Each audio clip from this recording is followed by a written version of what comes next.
झूठा है संसार, भजन करो दुनिया में। हाँ, झूठा है संसार, भजन करो दुनिया में। श्री राम जय राम जय जय राम, श्री राम जय राम जय जय राम, श्री राम जय राम जय जय राम, श्री राम जय राम जय जय राम, श्री राम जय राम जय जय राम, श्री राम जय राम जय जय राम, श्री राम जय राम जय जय राम, श्री राम जय राम जय जय राम। हाजी झूठा है संसार, हाजी झूठा है संसार, भजन करो दुनिया में। झूठा है संसार, भजन करो दुनिया में।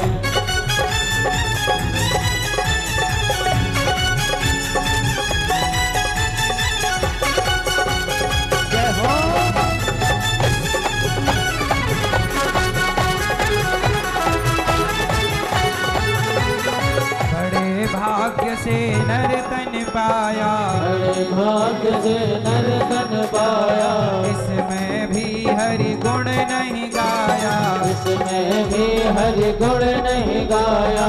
बड़े भाग्य से नर तन पाया, बड़े भाग्य से नर तन पाया, इसमें भी हरि गुण नहीं गाया, इसमें भी हरि गुण नहीं गाया। या न हरि से प्यार, या न प्रभु से प्यार, भजन करो दुनिया में। हाँ, किया न प्रभु से प्यार, भजन करो दुनिया में। अरे झूठा है संसार, भजन करो दुनिया में। हाँ, झूठा है संसार, भजन करो दुनिया में।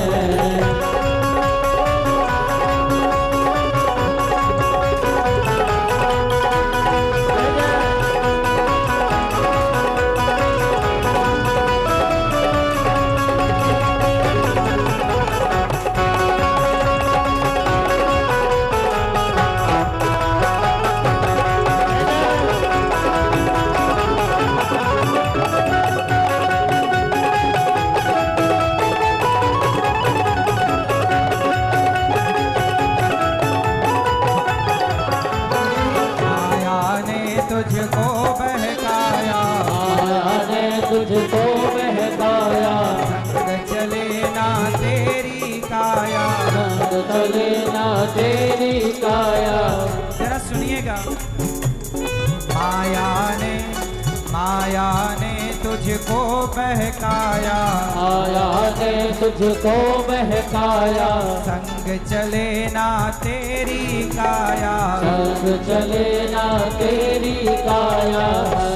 क्यों बनता होशियार, क्यों बनता होशियार, भजन करो दुनिया में। हाँ, क्यों बनता होशियार, भजन करो दुनिया में। भजन करो दुनिया में, हो भजन करो दुनिया में, भजन करो दुनिया में, भजन करो दुनिया में। जीवन है बेकार, झूठा है संसार, भजन करो दुनिया में। हाँ, झूठा है संसार, भजन करो दुनिया में।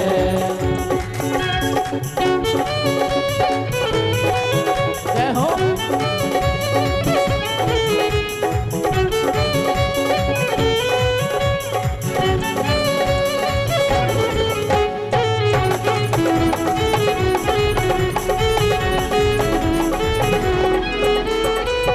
दौलत और महल खजाने, धन दौलत और महल खजाने, जिनको समझे अपना माने, जिनको समझे अपना माने। जरा सुनिएगा संतों की भाषा। धन दौलत और महल खजाने, धन दौलत और महल खजाने, जिनको समझे अपना माने, जिनको समझे अपना माने। जाएगा हाथ पसार, तू तू तू जाएगा हाथ पसार, भजन करो दुनिया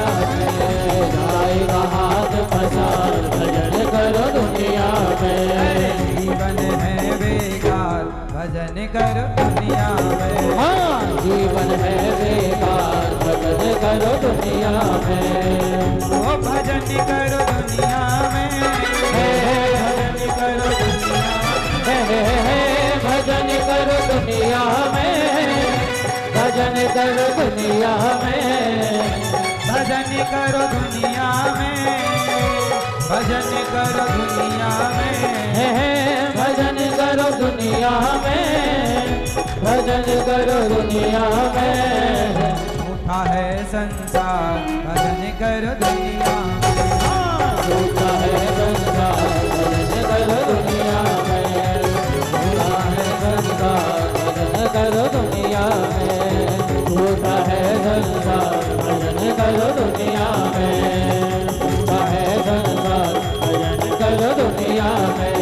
श्री राम जय राम जय जय राम, श्री राम जय राम जय जय राम, राम जय जय राम, श्री राम जय राम जय जय राम, श्री राम जय राम जय जय राम, श्री राम जय राम जय जय राम, श्री राम जय राम जय जय राम, श्री राम जय राम जय जय राम, श्री राम जय राम जय जय राम, श्री राम जय राम जय जय राम, श्री राम जय राम जय जय राम, श्री राम जय राम जय जय राम, श्री राम जय राम जय जय राम, श्री राम जय राम जय जय राम, श्री राम जय राम जय जय राम, श्री राम जय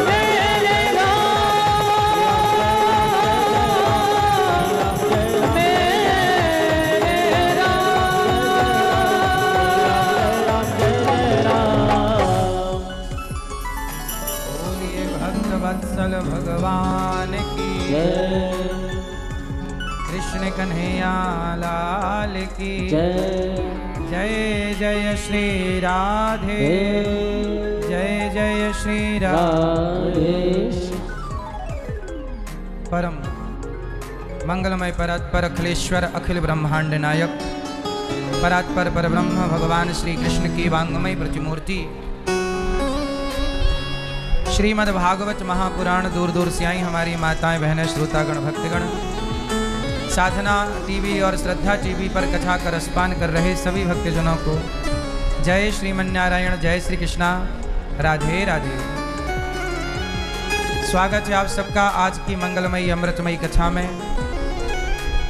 आए हुए सभी भक्तों को जय श्रीमन्नारायण, जय श्री कृष्णा, राधे राधे।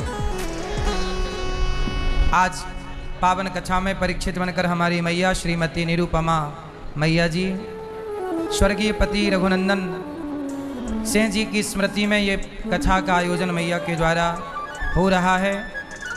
मैया ने कथा सुनी, पहले तो टीवी पे घर बैठे कथा सुनती थी, पर कथा सुनते सुनते मन में ऐसा विचार आया कि हम भी कथा कराएं वृंदावन में। और जब मन में कोई विचार आता है तो उस विचार को कोई सुने ना सुने भगवान जरूर सुन लेते हैं। पर देखो भगवान बुला के अपनी कथा प्रदान कर रहे हैं। हमारे भैया श्री विशाल सिंह जी जो बड़े प्रेम से कथा का रसपान कर रहे हैं और अपनी माता और अपने स्वर्गीय पिता को कथा का रसपान करा रहे हैं। श्रीमती निशी सिंह जी आप बड़े प्रेम से कथा का रसपान कर रही हैं।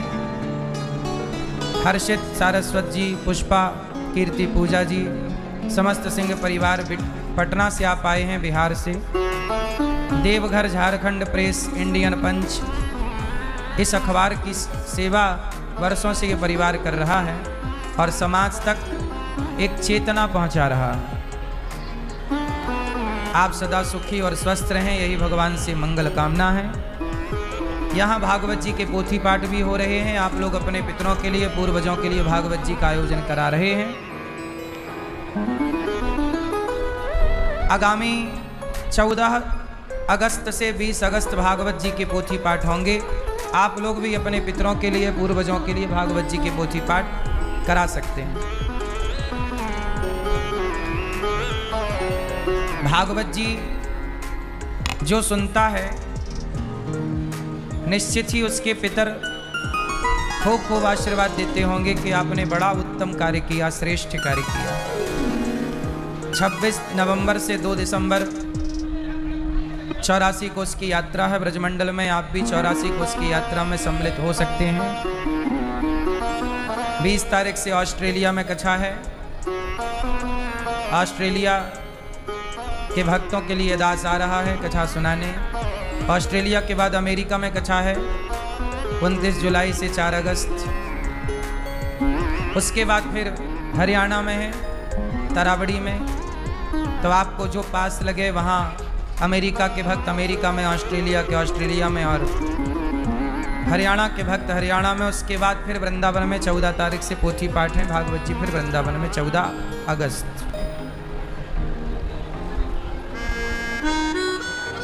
कथा की गंगा, बड़े प्रेम से हम सब इस कथा की गंगा में डुबकी लगा रहे हैं।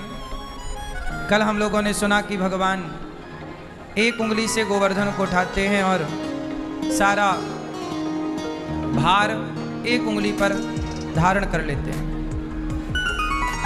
जब भगवान गोवर्धन उठाते हैं तो भगवान की यह लीला भक्तों को ये कहना चाहती है कि भगवान कहते हैं कि यदि भक्तों पर कोई संकट आया और भक्तों के लिए मुझे पहाड़ भी उठाना पड़ा तो मैं भक्तों के लिए पर्वत भी उठाने को तैयार हूँ एक उंगली से। ये विश्वास है।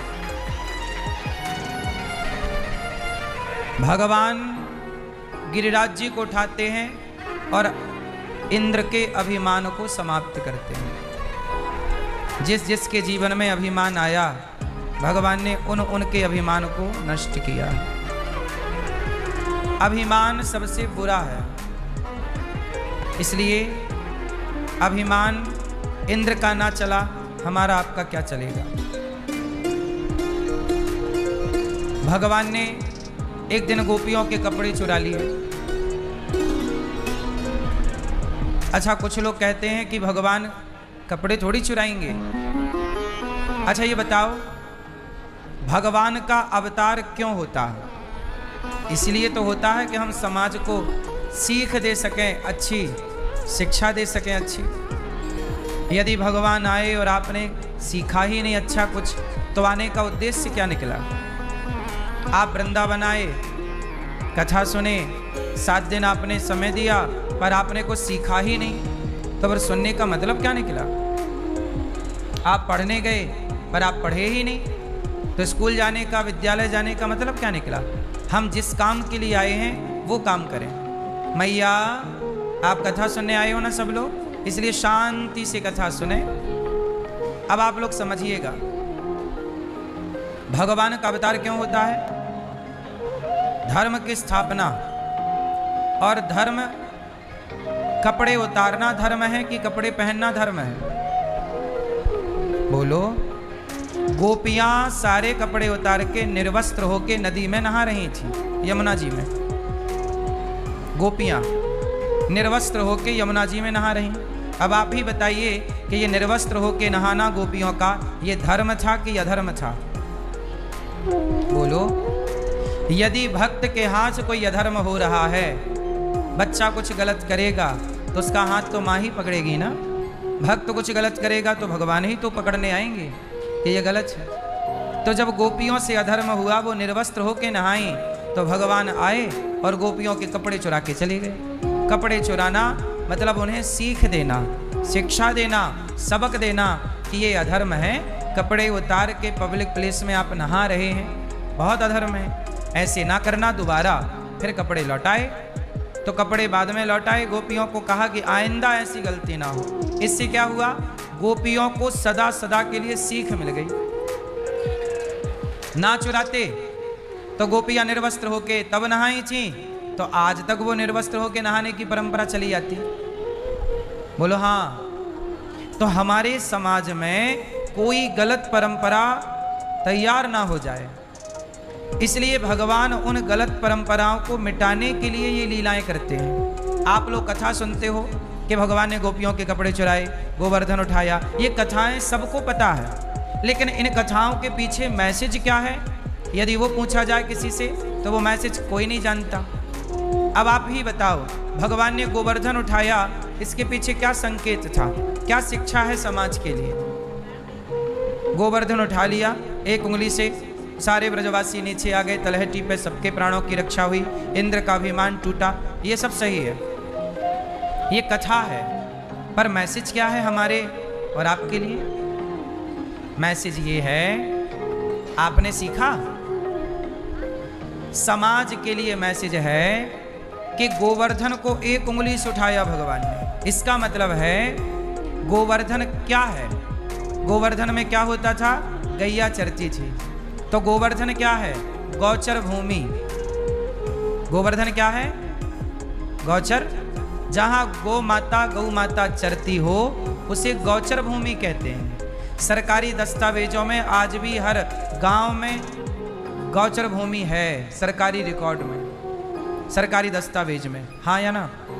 पर आप जाके प्रत्यक्ष में ढूंढोगे गौचर भूमि तो किसी गांव में नजर नहीं आएगी, कुछ जगह होएगी, वो अलग विषय है। सारे लोगों ने गौचर भूमि पे कब्जा कर लिया। तो भगवान ने द्वापर में ही समझ गए थे कि कलयुग के लोग अपने लोभ के चक्कर में गैया की भूमि तक खा जाएंगे, कब्जा कर लेंगे। इसलिए भगवान ने गोवर्धन उठा के कहा कि जहां गैया चरती है कम से कम उस भूमि को तो अपने हाथ में उठा के रखना चाहिए भैया, उस पर कब्जा नहीं करना। ये मैसेज है गौ माता। अच्छा, भगवान माखन चुराए, मटकी तोड़े, माखन चुराए, सबको पता है कि भगवान माखन चुराते हैं। बताओ, ये तो कथा है कि माखन चुराते, ग्वाल वालों के संग जाते, गोला बनाते, कंधे पे पांव रखते, छींके से मक्खन निकालते, खाते। ये तो हो गई कथा। अब इस कथा से सीख क्या है? यदि हमने सीख नहीं पाई तो आप ही बताइए कि उस कथा का अर्थ क्या निकला। हमने पढ़ाई तो इतनी की, आज हमारी शिक्षा ऐसी ही तो है, पढ़ तो सब रहे हैं, डिग्रियां सबके पास है, पर सीखा क्या? माँ बाप को प्रणाम करना तक आज के बच्चे नहीं सीख पाए, माँ बाप का सम्मान करना तक नहीं सीख पाए, और पढ़े लिखे हैं। तो वो डिग्री किस काम की जो डिग्री आपको सम्मान करना ना सिखाए, माँ बाप की इज्जत करना ना सिखाए, बड़ों का आदर करना ना सिखाए, तमीज ना सिखाए? उस शिक्षा का क्या करोगे आप? वो शिक्षा आपका ही भला नहीं कर सकती तो भला वो शिक्षा समाज का कितना भला करेगी? अब आप ही बताओ कि भगवान ने माखन चुराया, इससे आप लोगों ने क्या सीख पाई? मैया भैया बताएंगे हमारे पीले।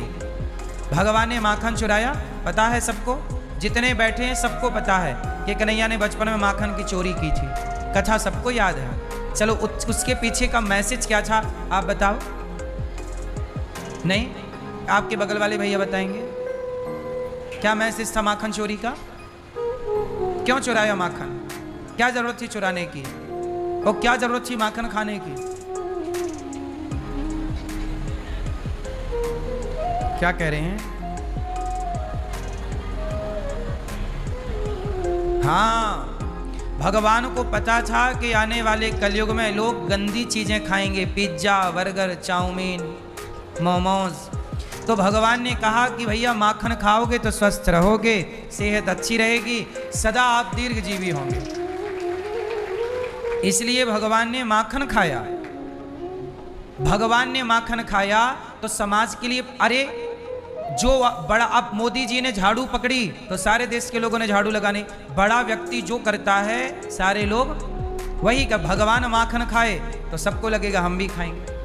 अब जैसे आजकल लोग पिज्जा खाते हैं, जैसे सुपर डुपर स्टार फिल्मी जगत के वो पिज्जा के संग, अंडे के संग फोटो खिंचाते हैं, उनका ऐड आता है, तो आपको लगता है कि जब वो पिज्जा खा रहा है तो हम क्यों ना खाएं? तो बड़े को देख के ही तो छोटा सीखता है।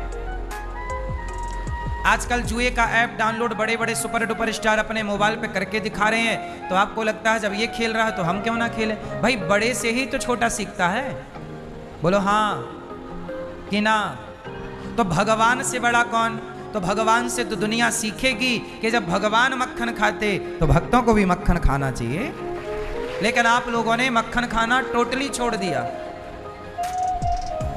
आपने मोमोज खाना शुरू कर दिया।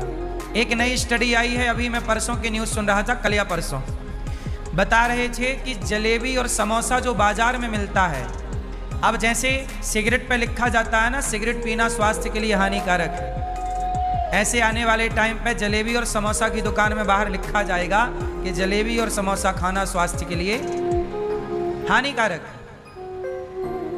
क्योंकि इतनी गलत तरीके से इसमें मैदा है और तेल है कि जो आपके शरीर को एक रत्ती फायदा नहीं पहुंचा, लेकिन आपको खाना है।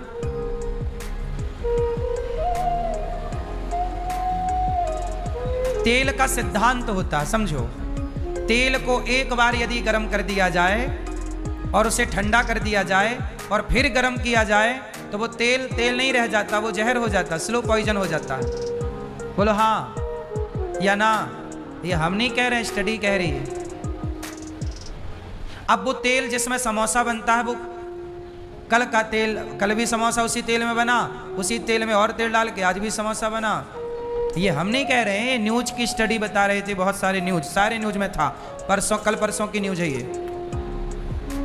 अब देख लो, भगवान को पता था कि तुम सेहत बिगाड़ोगे गलत खा खा के, इसलिए 5,500 साल पहले भगवान ने मक्खन खा के बताया कि मक्खन खाओ जिसके कोई नुकसान नहीं है। मक्खन रोटी खाओ। हाँ, आपने सुना होगा, हाथ से ले गयो माखन रोटी। भगवान राम भी मक्खन रोटी खाते थे। क्या रोटी खाते थे? आप खाओ मक्खन रोटी, मक्खन भरो रोटी में बढ़िया और मस्त खाओ, ताजा मक्खन। हम तो मक्खन खाते हैं, आज भी हमने मक्खन खाया, रोज खाते हैं। हम नहीं खाते पिज्जा। सोचिए, आज तक हमने मोमोज नहीं खाए, आज तक। मोमोज कैसा होता है बस देखा है, टीवियों में ऐसे होता, फोटो देखी है, ना तो उसे पास से देखा है ना कभी उसे खाया। सोचिए, इतने पिछड़े हैं हम। आप लोगों की आधुनिकता में हम सम्मिलित नहीं हो पाए। पिज्जा, बर्गर, इन सब की तो छोड़ ही दो। इसलिए आपसे ज्यादा काम कर पाते हैं और हमें गोलियां खाने की, टैबलेट खाने की जरूरत नहीं पड़ती। कोई भी दवाई हम नहीं खाते, हम खाने को ही दवाई की तरह खाते हैं। हम भोजन को ही, बोलो, जो व्यक्ति भोजन को दवाई की तरह ग्रहण करेगा उसे दवाई खानी ही नहीं पड़ेगी। आप लोग गलत खान पान से सेहत बिगाड़ लेते हैं, फिर करोड़ों रुपया लगा के सेहत सुधरवाने जाते हैं। तो भगवान ने माखन चुराया तो मैसेज था, कपड़े चुराए तो मैसेज था, गिरिराज जी उठाए तो मैसेज था। अब आप कथाएं तो सुन लेते हैं, पीछे का सिद्धांत नहीं समझते, सीख नहीं लेते। आप चलो मैसेज पा भी गए, पर आप उस मैसेज पर चले नहीं, उस सिद्धांत पर चले नहीं, तो लाभ ना होगा ना मेरी माँ। चलना पड़ेगा। आज क्या हुआ कि भगवान ने एक सिद्धांत और दिया। क्या? भगवान के घर में एक गलत परंपरा थी। भगवान कृष्ण के घर में क्या गलत परंपरा थी? यशोदा मैया और नंद बाबा के घर पे एक गलत परंपरा थी जो उनके बाप दादों से चली आई। क्या परंपरा? वो देवराज इंद्र की पूजा करते थे हर साल। तब भगवान ने क्या किया? मैया से कहा, मैया ये परंपरा गलत है, आप देवराज इंद्र की पूजा बंद करो और गिरिराज जी की पूजा स्टार्ट करो। हाँ या ना? भगवान ने अपने ही घर में गलत परंपरा को बंद कराया। भगवान के घर पे भी गलत परंपरा चल रही थी, इंद्र की पूजा। तब भगवान ने बंद कराया कि इंद्र की पूजा क्या करना। कर्मणा जायते जंतो कर्मणैव विलीयते, सुखम दुखम भयम क्षेमम कर्मणैवाभिपद्यते। बोले कि इंद्र पानी बरसाता है, पानी नहीं बरसाए तो गैया घास नहीं खाए। तो भगवान बोले कि इंद्र पानी नहीं बरसाता। भगवान कहते हैं मेरे भय से इंद्र अपना काम करते हैं, सूर्य अपना काम करते हैं, चंद्रमा अपना काम करते हैं। तब भगवान ने इंद्र की पूजा बंद कराई और गिरिराज जी की पूजा कराई। फिर क्या हुआ? जब इंद्र की पूजा बंद हुई तो इंद्र ने पानी बरसाया और जिन ब्रजवासियों ने हर साल उनकी पूजा की, उन सारे ब्रजवासियों को मारना चाहा देवराज इंद्र ने। देखो, देवता और भगवान दोनों की पूजा में अंतर है। देवताओं की पूजा 1 साल ना करो तो देवता आप पर जानलेवा हमला कर देते हैं, जैसा कि इंद्र ने जानलेवा हमला कर दिया, मूसलाधार पानी बरसाया। जबकि हर साल करते थे, तो उसे इस बात का तो तसल्ली रखना था कि यार हर साल इन्होंने हमारी पूजा की, 1 साल नहीं की, अब इन्हें क्यों डुबाना। नहीं, डुबाओ। आदेश दिया बादलों को, आओ पानी बरसाओ, ब्रजमंडल को डुबाओ। पानी बरसाया, जबकि 1 साल पूजा नहीं हुई, हर साल तो करते थे। देवताओं की पूजा एक बार तुम भूल जाओगे तो वो आपको हानि पहुंचाएंगे। जबकि भगवान कहते हैं कि पापी से पापी अजामिल भी धोखे से एक बार मेरा नाम ले ले तो मैं उसका भी उद्धार कर देता हूं।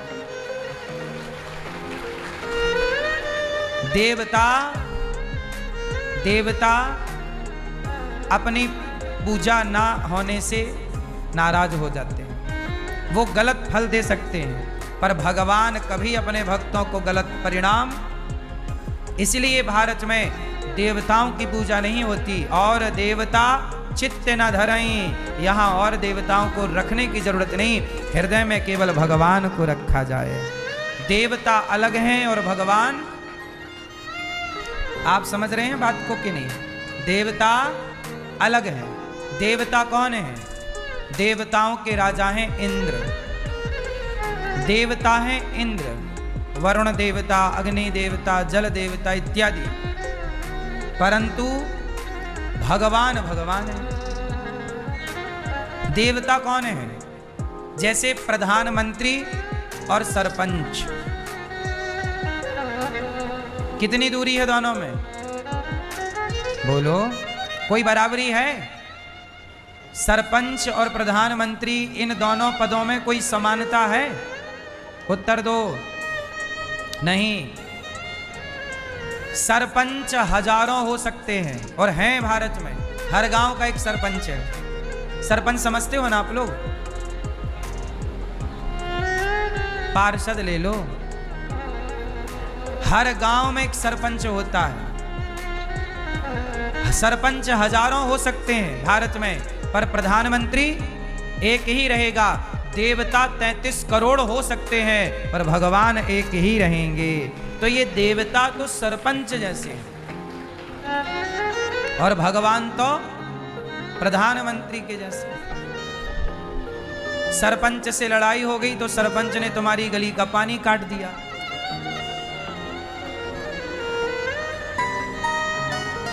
बोलो हाँ। तो सरपंच गुस्सा हो सकता है, पर प्रधानमंत्री जी को कितने लोग गालियां रोज देते हैं, वो किस पर अपना गुस्सा निकालते हैं? बोलो हाँ कि ना? किसके घर का बिजली पानी बंद करने आते हैं? बोलो हाँ। जो दिन रात प्रधानमंत्री को गाली देते हैं उनको भी बिजली पानी मिल रहा है।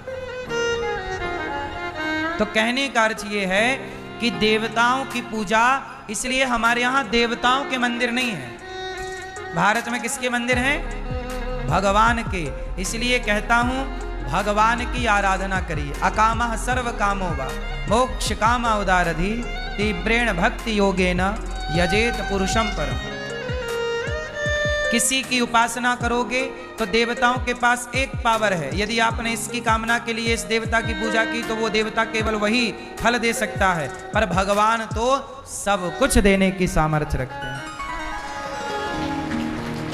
सरपंच के पास कितना पावर है? केवल एक गांव का होगा, पर प्रधानमंत्री के पास पूरे देश का पावर है।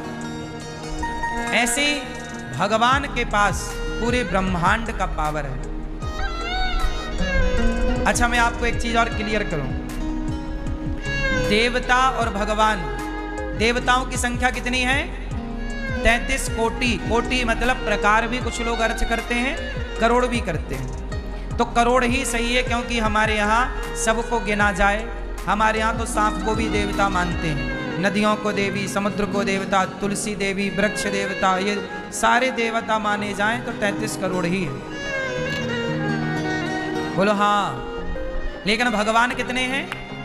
जोर से, जोर से, एक। एको ब्रह्म द्वितीयो नास्ति, ईश्वर एक है।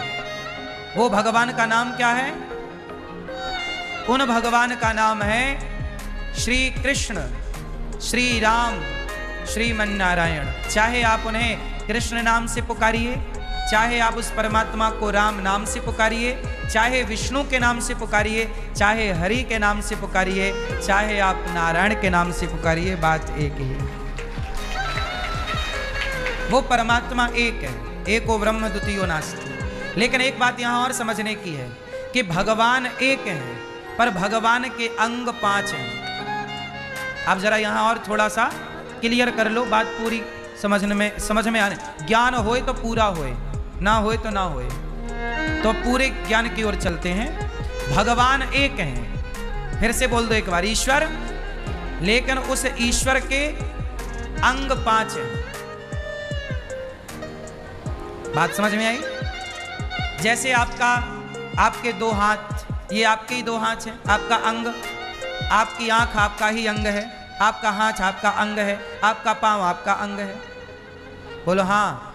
एक शरीर में अनेक अंग होते हैं। बोलो हाँ कि ना?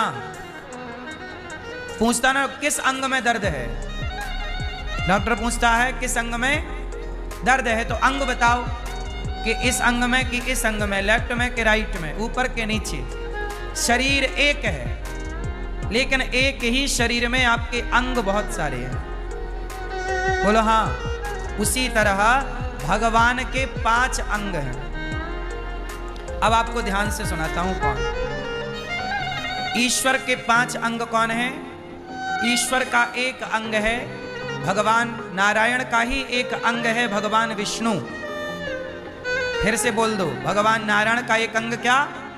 विष्णु।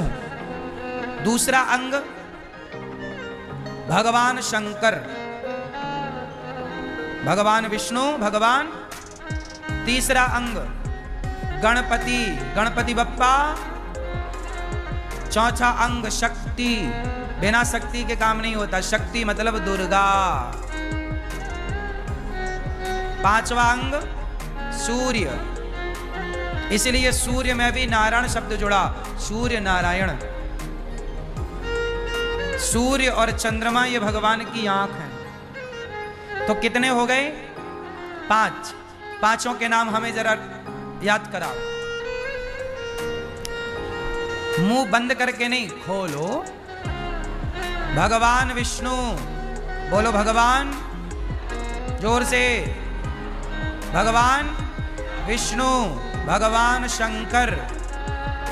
तीसरा गणपति, चौथे दुर्गा, 5वें सूर्य नारायण।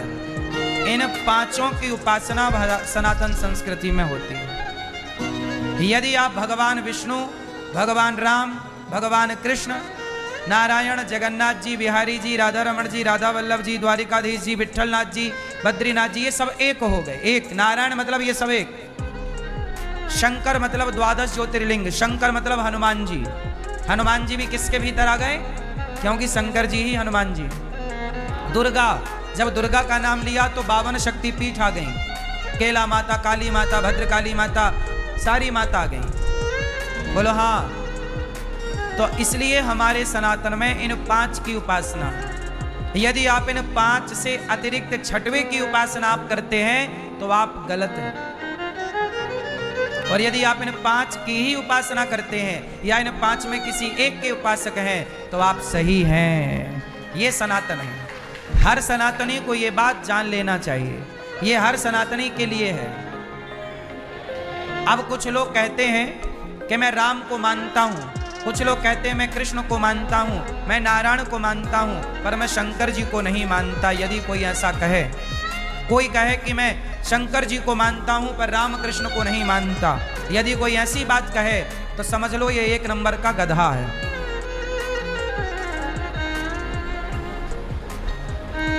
एक नंबर का क्या है? गधा। सनातन धर्म का मतलब है आपको सनातन का पूरा नॉलेज होना चाहिए।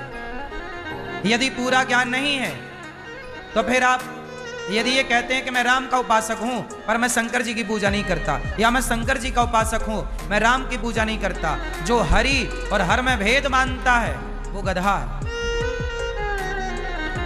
हरि हरि और न भेदा वचन है शास्त्रों का। हरि और हर में कोई भेद, बोलो। हरि हरि मतलब नारायण, हर मतलब शंकर, इनमें कोई भेद। और जो भेद माने वो कौन? बोलो बोलो, गधा है। इसलिए हमारे यहां भेद नहीं है।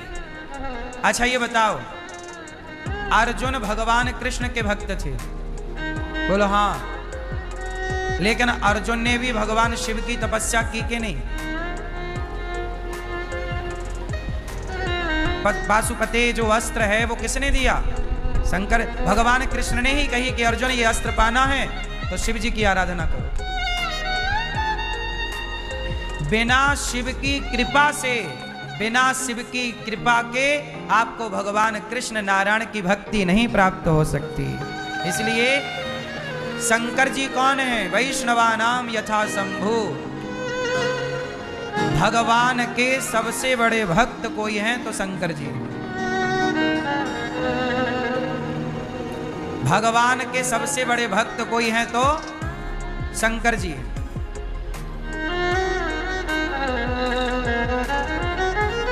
शंकर जी अपने माथे पे कैसा तिलक लगाते हैं? आड़ा, ऐसे त्रिपुंड। क्यों लगाते हैं? शंकर जी का तिलक ऐसे आड़ा है, जबकि भगवान नारायण का तिलक सीधा है। बोलो क्यों?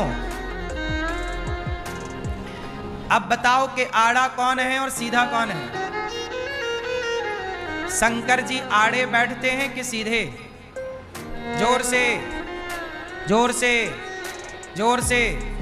शंकर जी कैलाश में सीधे बैठते हैं और क्षीर सागर पे भगवान नारायण आड़े बैठते हैं, लेटे। तो जो शंकर जी तिलक लगाते हैं माथे पर, वो तिलक क्या है? लेटे हुए नारायण की ही छवि अपने माथे पे लगाते हैं, ये नारायण।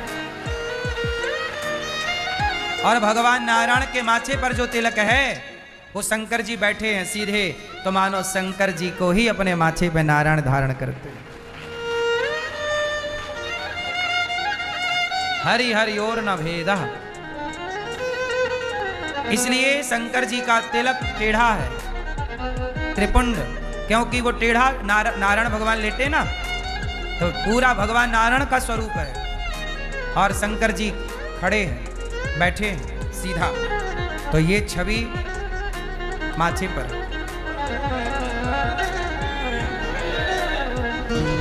कुछ लोग हैं जो भेद मानते हैं।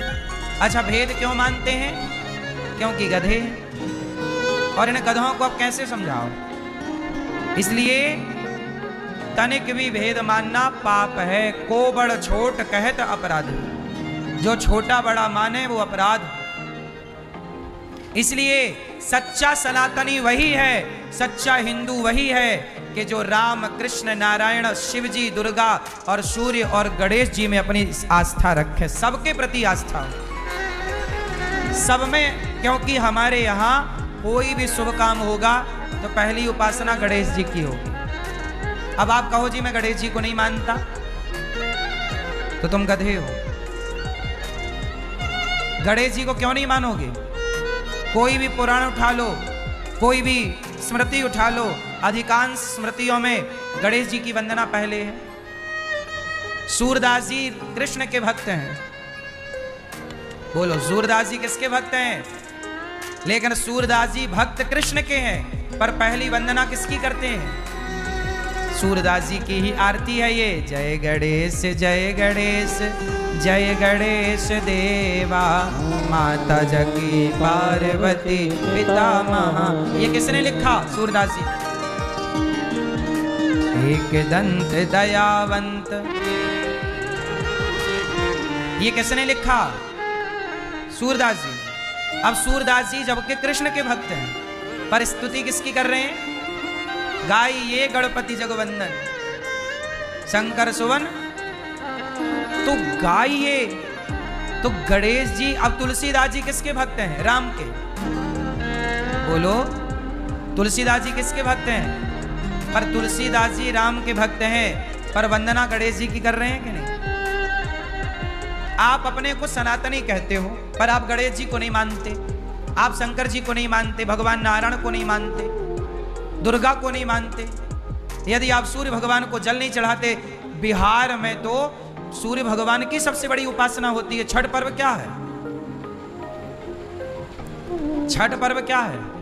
सूर्य भगवान की ही उपासना है छठ पर्व।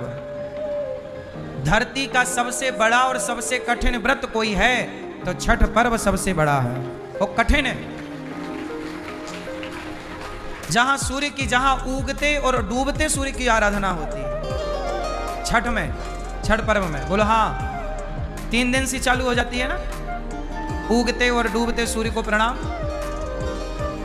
4 बार उपासना होती है, मध्य सूर्य की भी उपासना होती है, बीच में 12 बजे सूर्य भगवान की। इसलिए हमारे यहां त्रिकाल संध्या होती है 3 बार।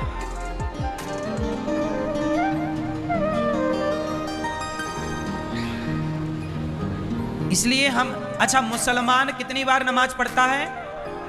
5 बार। मुसलमान 5 बार नमाज आज भी पढ़ते हैं। वो 5 बार अपने ईश्वर को आज भी प्रणाम करते हैं, पर आप 3 बार भी प्रणाम करना भूल गए। इसलिए तो सनातन का ह्रास हो गया। मुसलमान ने मुसलमान होकर अपनी परंपरा नहीं छोड़ी, पर हिंदू ने हिंदू होकर अपनी परंपरा छोड़ दी। मुसलमान ने कुरान पढ़ना नहीं छोड़ा, हिंदू ने गीता पढ़ना छोड़ दिया। मुसलमान ने मदरसा जाना नहीं छोड़ा, हिंदू ने गुरुकुल जाना छोड़ दिया। मुसलमान ने टोपी लगाना नहीं छोड़ी, हिंदू ने तिलक लगाना छोड़ दिया। इसलिए मुसलमानों के वामन देश हैं और पूरी दुनिया में हिंदुओं का एक भी देश नहीं है। हिंदू राष्ट्र एक ही बन जाए भारत, उसके लिए जूझना पड़ रहा कि एक हिंदू राष्ट्र तो हो। ले देख के अपना नेपाल हिंदू राष्ट्र था, अब वो भी नहीं है। क्यों? क्योंकि मुसलमान अपने धर्म, अपनी परंपराओं को लेकर कट्टर है, लेकिन हिंदू अपनी संस्कृति, अपनी विरासत को लेकर के कट्टर नहीं है, जबकि होना जरूरी है। अपने धर्म के लिए तो कट्टरता जरूरी है। हम कट्टरता का अर्थ ये नहीं कि मारना, कट्टरता मतलब काटना नहीं, मारना नहीं, जान लेना नहीं। कट्टरता का मतलब ये है कि कितनी भी भूख लगी हो, लेकिन बिना हम ईश्वर को ध्यान किए, प्रणाम किए हम भोजन नहीं करेंगे। ये कट्टरता। भोजन बनेगा तो सबसे पहले भोग लगेगा, फिर खाएंगे, ये कट्टरता होनी चाहिए। बिना भोग लगाए नहीं खाएंगे। रसोई में पवित्रता का ख्याल रखेंगे, चप्पल पहन करके नहीं, भगवान का चिंतन करते हुए। 5 बार वो नमाज करता है, तुम 3 बार संध्या, 3 बार ईश्वर की आराधना क्यों नहीं करते?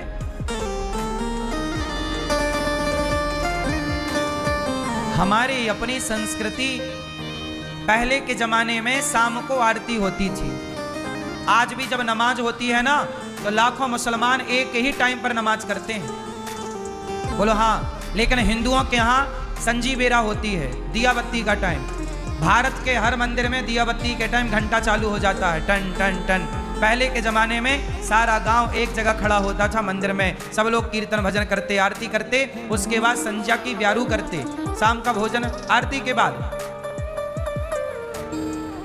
आज के जमाने में मंदिर बने हैं, पर मंदिरों में इलेक्ट्रिक मशीन लगाई गई है घंटा के लिए, टन टन टन टन टन वो बजा रही है मशीन। आजकल सोचिए हिंदुओं की ये हालत है कि घंटा घंटी शंख बजाने के लिए भी लोग मंदिरों में इकट्ठे नहीं हो पाते, वो भी मशीन लगाना पड़ता है।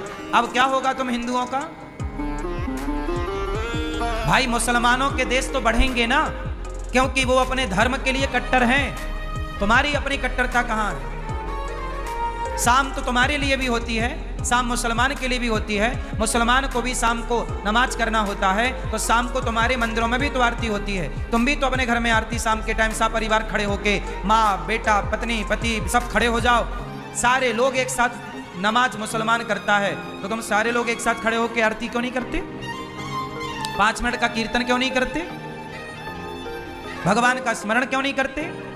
मुसलमान कभी अपने अल्लाह पे उंगली नहीं खड़ा करता, लेकिन हिंदू अपने भगवान पे उंगली खड़ा करता है। 4 बुक पढ़ लेगा साइंस की और बड़ा वैज्ञानिक हो जाएगा। भगवान पे ही सबसे पहली उंगली खड़ी होती है।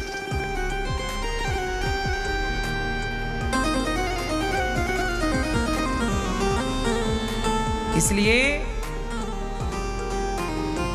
सनातनियों को भी कट्टर होना चाहिए अपनी आस्था को लेकर। अपनी कट्टरता ये है कि आप अपने बच्चों को गीता पढ़ाइए, ये कट्टरता है। मुसलमान आज भी अपने बच्चों को पढ़ाता कि नहीं कुरान? बोलो हाँ। कुरान की कुछ आयतें उनको याद होती हैं, बच्चों को भी। तुम्हारे बच्चों को गीता याद है? मातृ देवो भव पितृ देवो भव का पाठ याद है? कैसे तुम्हारा कल्याण होगा भाई? ईसाई लोग आज भी हर संडे चर्च जाते हैं, पर तुम्हारा कोई दिन फिक्स नहीं है कि कब तुम जाओगे मंदिर। जाओगे भी कि नहीं जाओगे? संडे तुम्हारी आती है तो तुम पार्क में घूमने जाते हो। तुम्हारी कट्टरता धर्म के लिए नहीं है, इसलिए तुम्हारी गर्दनें उतार दी जाती हैं, इसलिए तुम कश्मीर से खदेड़ दिए जाते हो, इसलिए पाकिस्तान से भगा दिए जाते हो और बांग्लादेश में कत्लेआम होता है हिंदुओं के साथ। क्यों? क्योंकि हिंदू अपने धर्म को लेकर कट्टर नहीं है, बटा हुआ है। भगवानों को लेकर बटा है, जातियों को लेकर बटा है, भाषाओं के नाम पे बटा है। कितना तो रायता फैला लिया है आप लोगों ने, इसे समेटने में 50 साल लगेंगे। बोलो हाँ कि ना?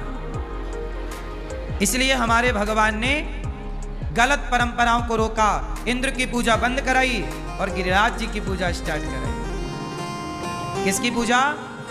गिरिराज जी कौन है? साक्षात श्री कृष्ण ही गिरिराज जी बनकर के प्रकट हुए। इसलिए गिरिराज जी की पूजा हम सबको करनी चाहिए। आज भगवान ने यमुना के तट पर बांसुरी बजाई। भगवान के पिता को वरुण देवता ले गए, बाद में ब्रजवासियों को वैकुंठ का दर्शन कराया, सबको बाबा को लेकर आए। सबको वृंदावन से बढ़िया कुछ नहीं है। भगवान पिता रात्रि शरदोत्फुल्य मल्लिका वीक्षरन्तुं मनश्चक्रे योग माया मुपाश्रितः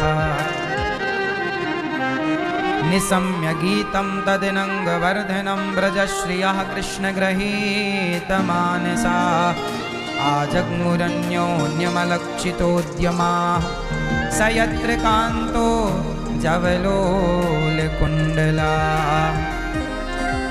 आज भगवान ने यमुना के तट पर खड़े होकर सुंदर सी बांसुरी बजाई। बांसुरी, गजब की बांसुरी बजती है वृंदावन बसैया की। करूं तारीफ मुरली की या मुरली के बजैया की। जहां चलता ना काम तीर और कमानों से, वहां बातें होती मुरली की तानों से। आज भगवान ने बांसुरी बजाई किसके लिए? गोपियों के लिए। गोपियां अपने काम में बिजी थीं, सारी गोपियों को बुलाया, आओ निशम्य गीतम। आज भगवान का मन हुआ रमण करने का, चलो आज गोपियों के संग रास रचाते हैं। अब देखो, जब हम आपसे बात कहते हैं कि भगवान ने रास रचाया, तो आप हिंदुओं के मन में एक प्रश्न खड़ा होता है कि भगवान ने रास क्यों रचाया? आपको भगवान के चरित्र पर ही संदेह खड़ा हो जाता है कई बार कि भगवान रास रचा रहे हैं। अच्छा ये बताओ, भगवान रास रचा रहे हैं, उस रास में हुआ क्या था? हमारे दिमाग में बॉलीवुड ने एक जहर घोल दिया कि तुम करो तो रासलीला, हम करें तो कैरेक्टर ढीला। बॉलीवुड ने बड़ी सफाई से रासलीला को कहाँ से जोड़ दिया? कैरेक्टर ढीला। तुम करो तो रासलीला, हम करें तो कैरेक्टर ढीला। सीधा रासलीला को कैरेक्टर ढीला से जोड़ के रासलीला को बदनाम कर दिया। अब जो भी लड़के रासलीला की बात सुनते हैं, लड़कियां, तो उनका दिमाग रासलीला का नाम सुनते ही गलत दिशा में चला जाता है। वो गलत सोचने लगते हैं कि रासलीला मतलब गलत व्यवहार, गलत संबंध। क्योंकि ये जहर बॉलीवुड ने भर दिया। अब जहर तो भरना आसान था, अब वो जहर निकालने के लिए हम लोग बैठे हैं। पर जितने आएंगे उनका निकलेगा, सबका जो आएंगे नहीं वो कैसे? वो दूसरों को जहर भरते रहते हैं। चलो आपसे मेरा सवाल, मैं आप लोगों का जहर निकाल दूं।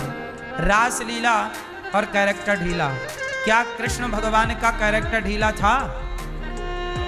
बोलो, तो आपने कभी बॉलीवुड से नहीं पूछा कि भैया तुम काहे कैरेक्टर ढीला कह रहे हो हमारे कृष्ण को?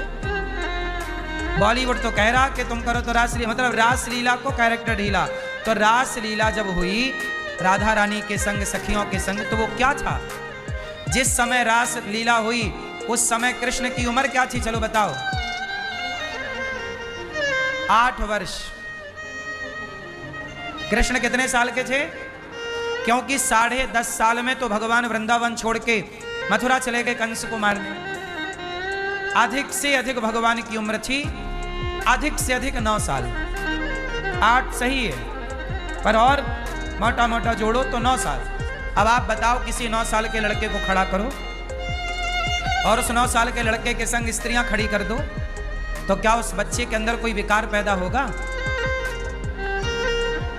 अरे सामान्य दृष्टि में भी 8 साल 9 साल में विकार नहीं होता, ना लड़की के अंदर ना लड़के के अंदर। तो हमारे भगवान जब रास रचाए उस समय 9 साल के थे। फिर क्यों आपने कैरेक्टर ढीला कहा? बॉलीवुड से सवाल होना चाहिए कि नहीं? केस होना चाहिए कि नहीं? पर कोई कौन करे, किसे फर्क पड़ रहा है? कुछ भी बोल के बॉलीवुड के लोग चले जाते हैं।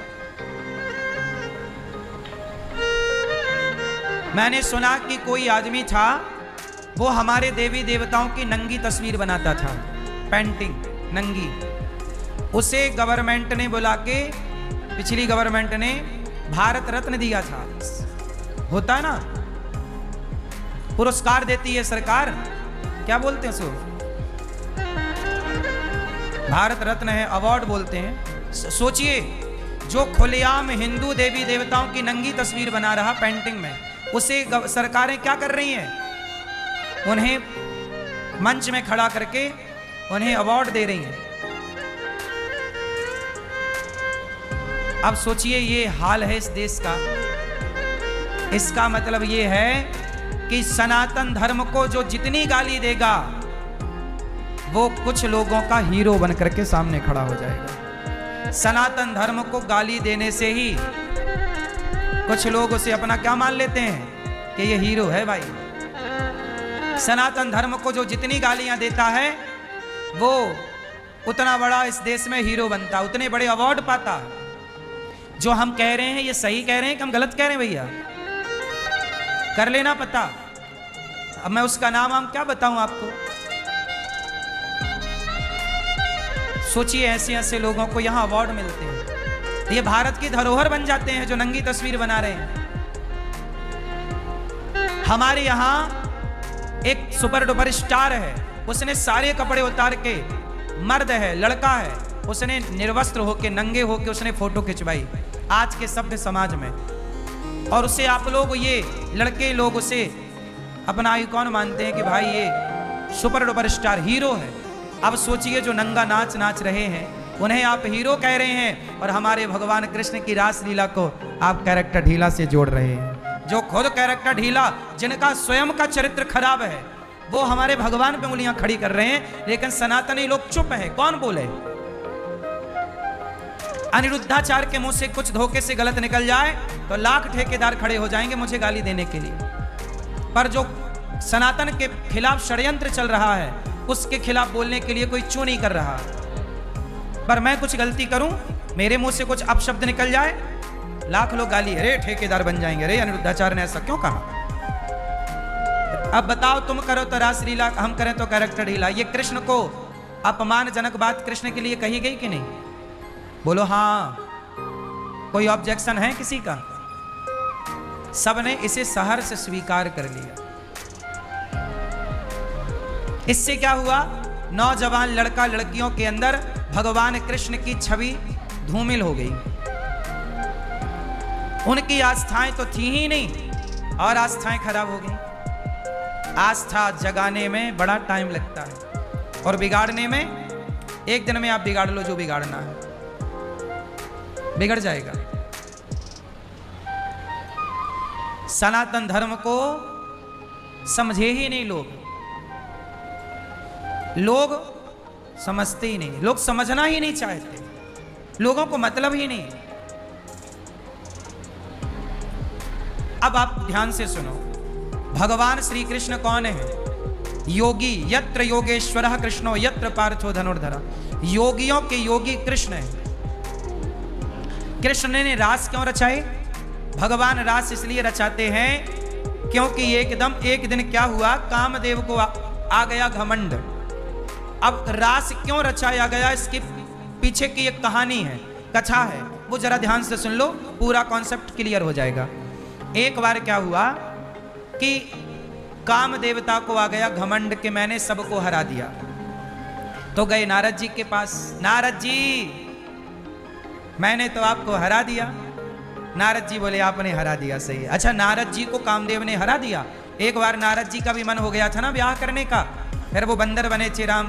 कथा जब हम आपको सुनाते हैं तो ये कथा विस्तार से आपको सुनाते हैं। तो नारद जी को भी काम ने परेशान कर लिया, उनको भी विश्वमोहिनी नाम की कन्या से विवाह करने का मन हो गया था। बंदर बना दिया भगवान ने। बाद में फिर भगवान को नारद जी ने श्राप दिया कि आपने हमें बंदर क्यों बनाया?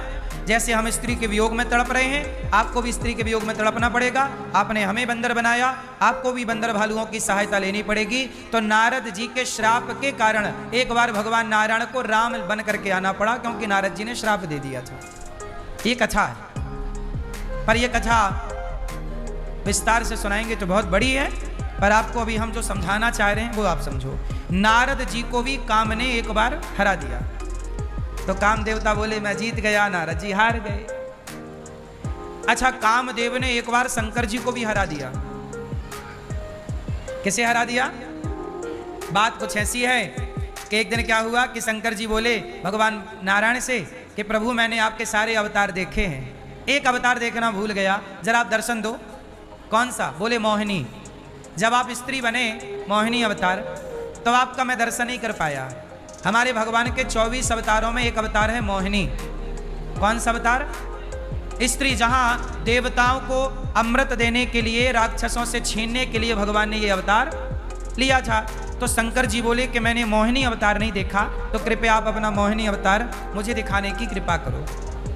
तो भगवान श्रीमन नारायण ने, भगवान विष्णु ने मना किया कि शंकर जी मोहिनी अवतार ना देखो, ना देखो। नहीं माने, नहीं नहीं हम तो देखेंगे। शंकर जी बोले अच्छा। भगवान विष्णु बोले चलो। तब भगवान विष्णु मोहिनी बन के आए। तब भगवान विष्णु जब मोहिनी बने, सोचिए जिसने ये संसार बनाया, जब वो अपने को बनाएंगे तो कितना सुंदर बनाएंगे। तो मोहिनी भगवान इतने सुंदर बने कि शंकर जी लट्टू हो गए। शंकर जी मोहिनी भगवान के पीछे भाग गए, और जब पीछे भागे तो क्या हुआ? शंकर जी काम में डूब गए, काम सवार हो गया और भगवान विष्णु के पीछे भागे, मोहिनी भगवान के पीछे। और तभी क्या हुआ? शंकर जी का तेज, वीर्य स्खलन हो गया। और जब शंकर जी का तेज गिरा, तब भगवान मोहिनी विष्णु बन करके शंकर जी को उस तेज को अपने हाथों में लेते हैं, और उस तेज की कुछ बूंदें जमीन पे गिर गई, जो पारा बन गया। आज पारा नाम की एक धातु मिलती है, पारा के शंकर जी बनते हैं। पारा कोई खाए तो मर जाता है, तो कहते हैं वो शिव जी का वही तेज है। और बाकी कुछ बूंदें हाथ में भगवान विष्णु के, भगवान शिव का तेज। अब उस तेज का करें क्या? तब कहा कि ये किसी स्त्री के गर्भ में प्रवेश कराओ। अब तेज कैसे करें? तब उसी समय माता अंजनी जंगल में तपस्या कर रही थी। तो शंकर जी का वह तेज, माता अंजनी जंगल में तपस्या कर रही थी। अंजनी को किसी संत ने कह दिया था कि तुम्हें कुंवारे में बच्चा पैदा होगा। तो अंजनी ने कहा कि मैं किसी पुरुष को आज से देखूंगी ही नहीं, तो कुंवारे में बच्चा पैदा होने की कोई संभावना नहीं। तो वो एक जंगल में उसके भीतर घुस गई, गुफा के अंदर, और वहीं पर भगवान शंकर और भगवान विष्णु रूप बदलकर, साधु का रूप बदलकर आए। कहा बेटी बड़ी प्यास लगी है, पानी मिलेगा? अंजनी बोली साधु जी आओ, पानी मिलेगा। कहा कि तुमने गुरु मंत्र लिया है? बोले नहीं। तो भगवान विष्णु बोले कि जो गुरु मंत्र नहीं लेता, हम उसके हाथ का पानी नहीं पीते, तो पहले गुरु मंत्र लो। तो कान उसने बढ़ाए कि तुम ही दे दो। तो कान बढ़ाए तो भगवान विष्णु ने कान के द्वारा वह शिव का तेज पवन को बुलाया, पवन देवता आओ जरा ये सुव्यवस्थित अंजनी के गर्भ तक पहुंचाओ। तो वही तेज शिव जी का माता अंजनी के गर्भ में पहुंचाया गया, और अंजनी हो गई गर्भवती। तो पवन के द्वारा वह तेज स्थापित किया गया, इसलिए पवन पुत्र। अंजनी माँ का विवाह हुआ केसरी से, तो केसरी नंदन और शंकर जी का तेज था, तो शंकर सुवन, वही हनुमान जी कहलाए। ये हनुमान जी के प्रकट होने की कथा है। इसलिए तो कहते हैं कि हनुमान जी शंकर जी के अवतार हैं। शंकर सुवन, सुवन मतलब होता है बेटा। आत्मा वही जायते पुत्र, कहते हैं पिता और पुत्र में कोई भेद नहीं होता। तो शंकर जी ही हनुमान जी बने पुत्र के रूप में। तो शंकर जी का वह तेज अंजनी के गर्भ में स्थापित हुआ, जो बाद में क्या प्रकट हुए? अंजनी के गर्भ से कौन आए? हनुमान जी। चैत्र शुद्धि पूर्ण मंगल को जन्म इन्होंने पाया। चैत्र मास के शुक्ल पक्ष की पूर्णिमा को हनुमान जी प्रकट हुए। ये हनुमान जी। अब आपसे ये पूरी कहानी मैंने केवल इसलिए सुनाई कि जरा आप सोचो कि कामदेव ने शिव जी को पराजित कर दिया। कामदेव ने इंद्र को, तो इंद्र क्या लगते हैं, कामदेव तो पराजित कर दिया। नारद जी को पराजित कर दिया, बड़ी बड़ी ऋषि मुनियों को पराजित कर दिया। तब कामदेव को आ गया घमंड, मेरे से बलवान कोई नहीं, मेरे से बलवान। तब नारद जी ने कहा कि कृष्ण कन्हैया रहते हैं वृंदावन में, यदि कामदेव तुम कृष्ण कन्हैया को पराजित कर दो तो मैं मान जाऊंगा कि तुम बड़े हो। तब कामदेव भगवान कृष्ण को पराजित करने आया। किसे पराजित करने आया? भगवान कृष्ण को। और भगवान से कहा कि मैं आपको पराजित करूंगा। तो बड़ी गोपियों की, भगवान ने गोपियों, भाई कामदेव, तब भाई काम तो तब आपके ऊपर सवार होगा ना जब कोई स्त्री हो। तो भगवान ने अनेक स्त्रियों को बुलाया, आओ स्त्रियों, गोपियां आओ, हम गोपियों के बीच में रहेंगे, स्त्रियों के बीच में रहेंगे, और स्त्रियों के बीच में रहकर, साथ में रहकर हम कामदेव से जीत करके दिखाएंगे। तब कामदेव ने पूरा जोर लगाया भगवान को च्युत करने का, पर भगवान च्युत ना हुए। रास हुआ, उस रास में शंकर जी भी आए। शंकर जी ने तो दूसरी बार कामदेव को जला के भस्म कर दिया ना। तीसरी आंख खोली तो कामदेवता जल के, कामदेव को जलाने वाले शंकर जी उस रास में आए और कृष्ण से बोले, प्रभु मुझे भी इस रास में सम्मिलित कर लो। ये रास क्या था? गोपियां कौन थी? भक्त थी। गोपियां कौन थी? कैसी भक्त थी? ऐसी भक्त थी गोपियां जो भगवान के लिए अपने पति, अपना पुत्र, अपना परिवार पल भर में छोड़ दिया। आपको कहा जाए कि कृष्ण के लिए क्या छोड़ोगे, तो आप सोचेंगे क्या छोड़े, पर गोपियां चुटकी में भगवान के आगे क्या है, किसकी कीमत है। जिनके अंदर त्याग ऐसा, आप 100 जन्म ले लोगे तो ऐसा त्याग ना कर पाओगे जैसा त्याग गोपियों के अंदर था। दोहंत्यो भी अयो काश्चित दोहम हित्वा समुत्सुका। गाय दोह रही गोपियां, गाय को छोड़ दिया। दूध पीते बच्चे को, अपने छाती से बच्चा लगा, दूध पीता हुआ नवजात बालक, उस बालक को छोड़कर गोपियां कृष्ण की ओर चल पड़ी। भगवान के लिए सब कुछ त्याग। अच्छा ये बताओ, गोपियों ने बच्चे को, पति को, परिवार को छोड़ा भगवान के लिए, सही किया कि गलत किया? जोर से, छोड़ना सही है कि गलत है?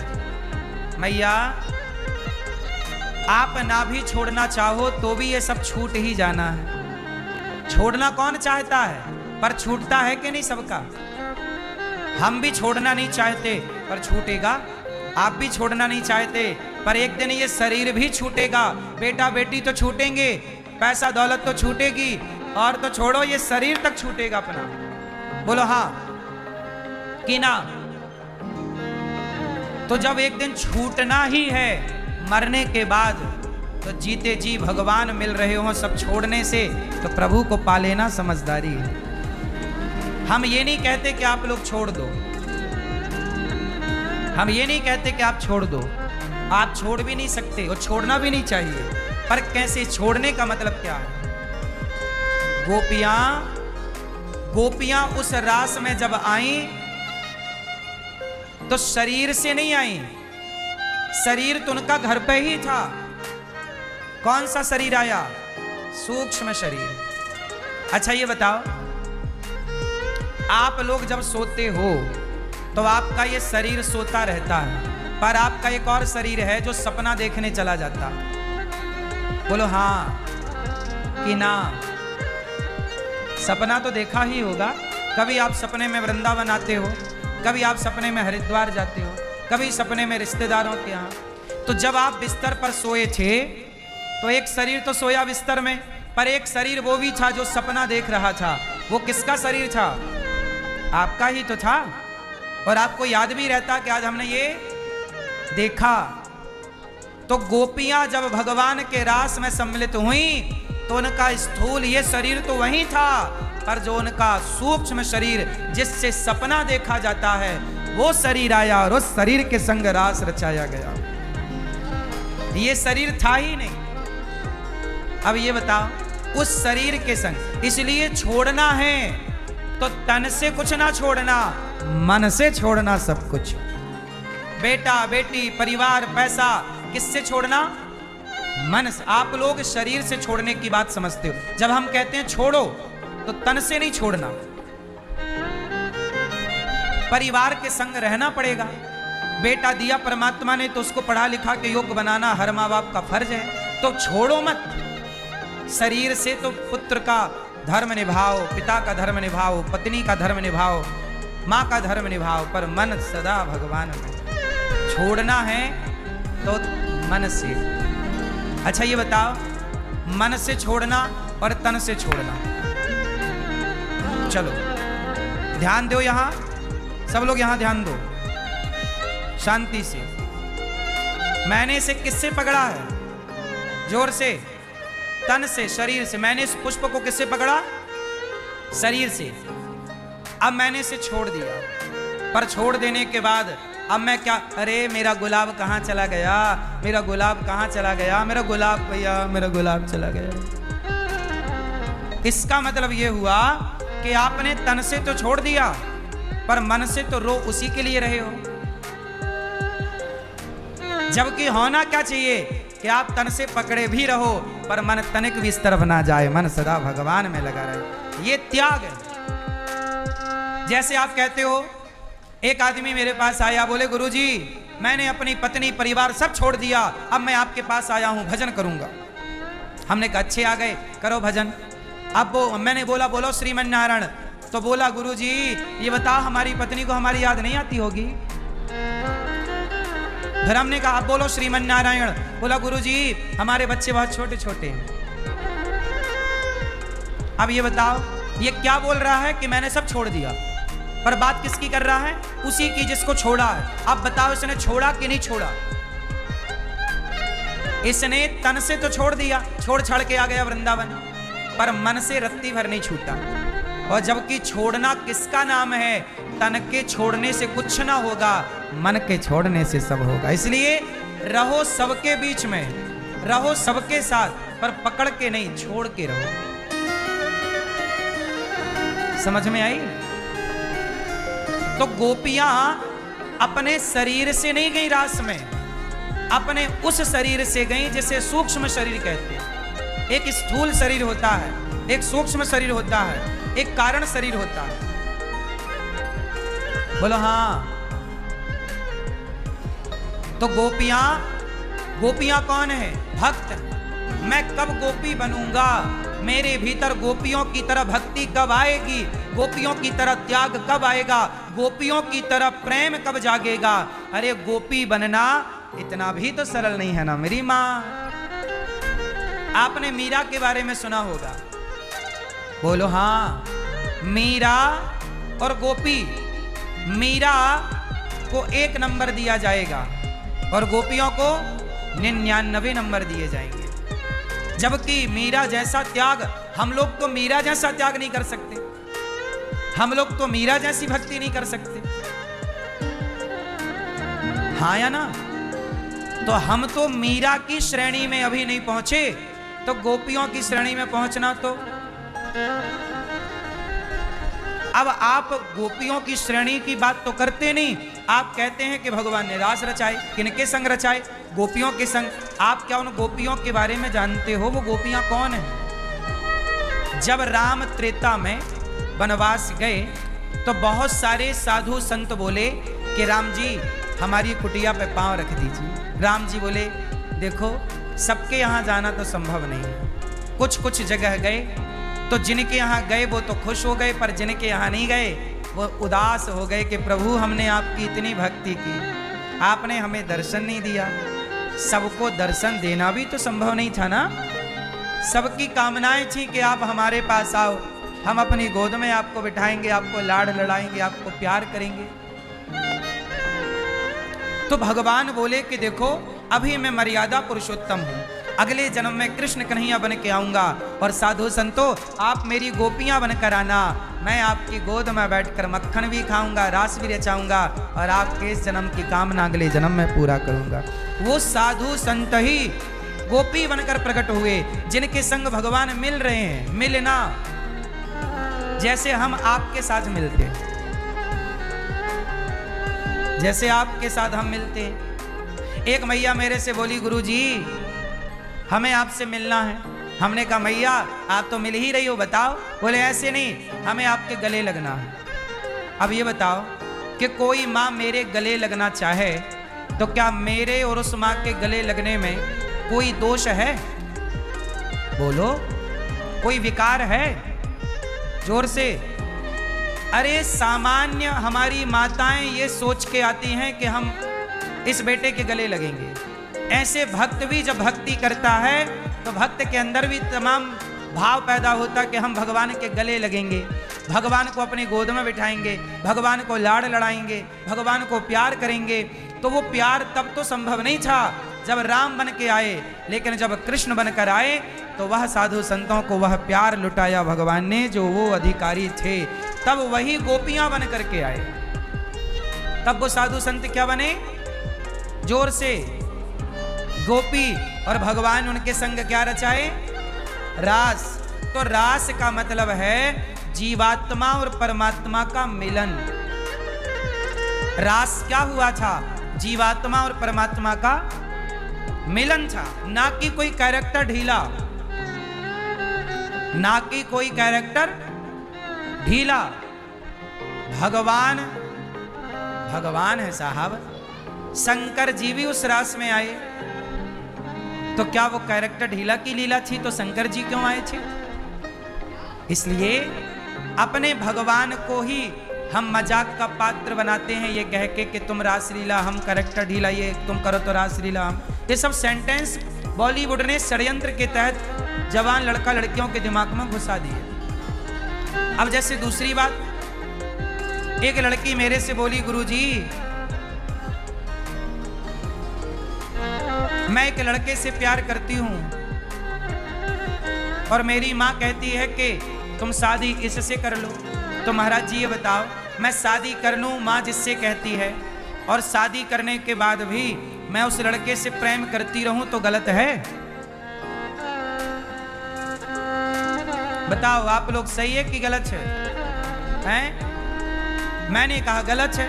तो उस लड़की ने पलट के कहा कि बताओ, जब भगवान श्री कृष्ण राधा जी के संग प्रेम किए तो हम किसी लड़के से प्रेम करें तो वो गलत कैसे है? हमने कहा पगली, राधा और कृष्ण केवल प्रेमी और प्रेमिका नहीं, राधा और कृष्ण सदा से पति पत्नी हैं। तुम पति पत्नी बन जाओ फिर प्यार करो, कौन मना करेगा? राधा और कृष्ण कौन है? पति पत्नी। लेकिन आज के लड़का लड़की क्या बोलते? तो प्रेमिका है। तो आजकल की लड़कियां वो भी राधा बनने चली, और आजकल छोरा भी वो अपने को कृष्ण मानता कि मैं तेरा कृष्ण तू मेरी राधा।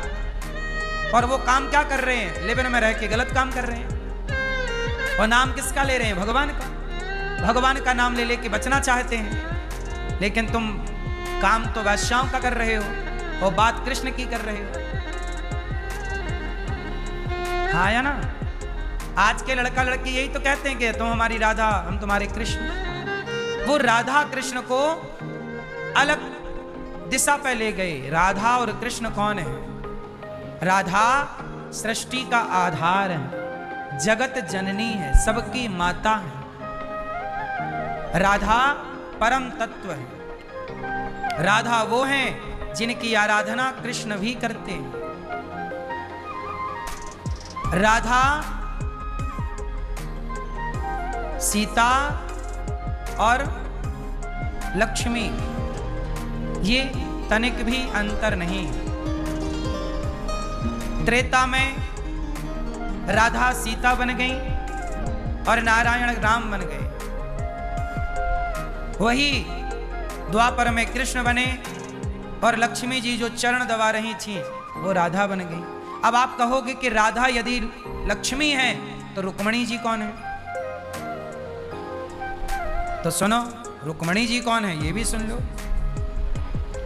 रुक्मणी और राधा एक्चुअली आप बहुत उलझो मत, मैं आपको सुलझाता हूं। भगवान श्री कृष्ण,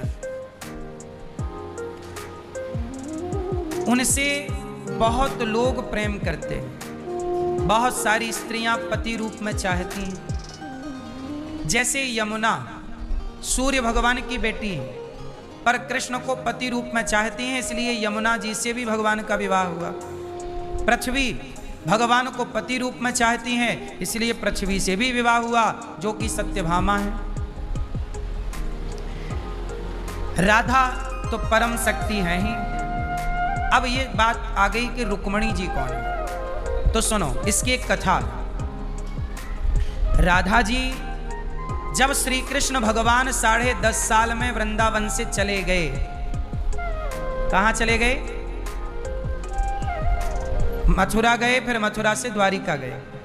तो जब भगवान श्री कृष्ण गए तो राधा रानी एक रूप में तो यहीं रही राधा बनकर, पर राधा ही। अच्छा बताओ, भगवान नारायण का अवतार कृष्ण हुआ कि नहीं? भगवान विष्णु भगवान नारायण क्या बने? अवतार लिया ना कृष्ण का। अच्छा, जब कृष्ण बने भगवान नारायण तो क्या शेष सैया क्षीर सागर खाली हो गया था? बोलो। जब भगवान अवतार लेते हैं तो क्या वो शेष नांग पे जो लेटे नारायण क्या वहां से गायब हो जाते हैं? वो वहां एक रूप से वहां रहते हैं और एक रूप से यहां कृष्ण बनकर, राम बनकर, नरसिंह बनकर लीला करते हैं। जैसे भगवान ने अवतार लिया, नारायण कृष्ण बने, तो नारायण भी रहे वहां, कृष्ण भी रहे यहां। उसी तरह राधा जी ने भी एक अवतार लिया। राधा जी का ही एक अवतार है जिसका नाम माता रुक्मणी है। राधा का ही एक अवतार रुक्मणी जी। बात समझ में आई? तो रुक्मणी जी और राधा जी ये दो नहीं हैं, ये व्यवहार में तो दो नजर आती हैं, पर हैं एक। अच्छा ये बताओ, हमारे 24 अवतार हैं भगवान के, तो ये 24 अवतार 24 कहलाएंगे कि एक ही कहलाएंगे? जोर से।